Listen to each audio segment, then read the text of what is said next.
एक समय की बात है कि गौतम बुद्ध अपने शिष्यों के साथ बिल्कुल शांत मुद्रा में बैठे हुए थे।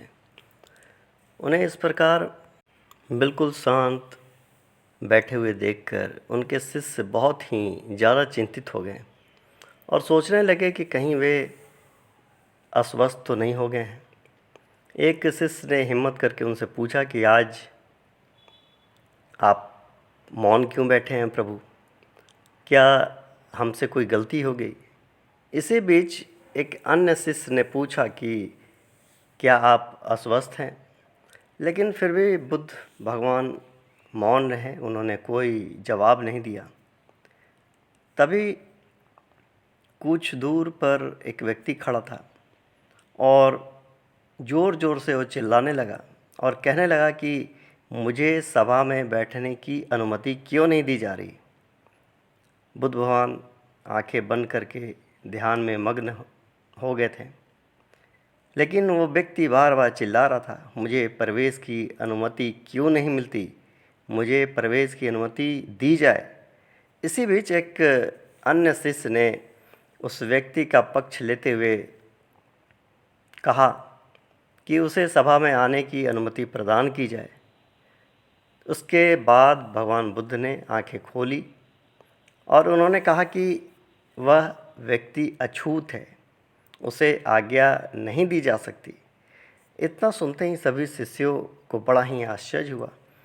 बुद्ध उनके मन की भाव की दशा को समझ गए और बोले कि हाँ, बिल्कुल सत्य मैंने बोला, वह व्यक्ति अछूत है। इस पर कई शिष्य बोले कि हमारे धर्म में तो जात पात का कोई भेद ही नहीं है, फिर वह अछूत कैसे हो गया? तब भगवान बुद्ध ने समझाया कि आज वह क्रोधित हो गया है। क्रोध से जीवन की एकाग्रता भंग होती है। क्रोधी व्यक्ति प्रायः मानसिक हिंसा कर बैठता है। इसीलिए वह व्यक्ति जब तक क्रोध में रहता है तब तक अछूत होता है। इसीलिए उसे कुछ समय के लिए एकांत में ही खड़ा रहना चाहिए। क्रोधित शिष्य भी भगवान बुद्ध की बातें सुन रहा था। उसके बाद फिर उस व्यक्ति ने मन में सोचा, उसे अपने गलती का बोध हुआ।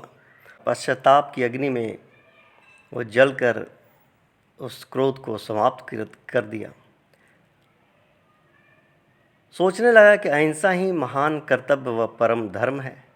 वह बुद्ध के चरणों में गिर पड़ा और कभी क्रोध न करने की शपथ ली। तात्पर्य यह है कि क्रोध के कारण व्यक्ति कभी कभी अनर्थ कर बैठता है, बाद में उसे पछतावा होता है। इसलिए हमें क्रोध नहीं करना चाहिए। असल मायने में क्रोधित व्यक्ति अछूत ही होता है, उसे अकेला ही छोड़ देना चाहिए।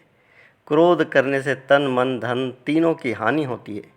क्रोध से ज़्यादा हानिकारक कोई और वस्तु नहीं है। बुद्ध ने भी कहा है कि क्रोध को पाले रखना गर्म कोयले को किसी और पर फेंकने की नीयत से पकड़े रहने के समान है। इसमें आप ही जलते हैं।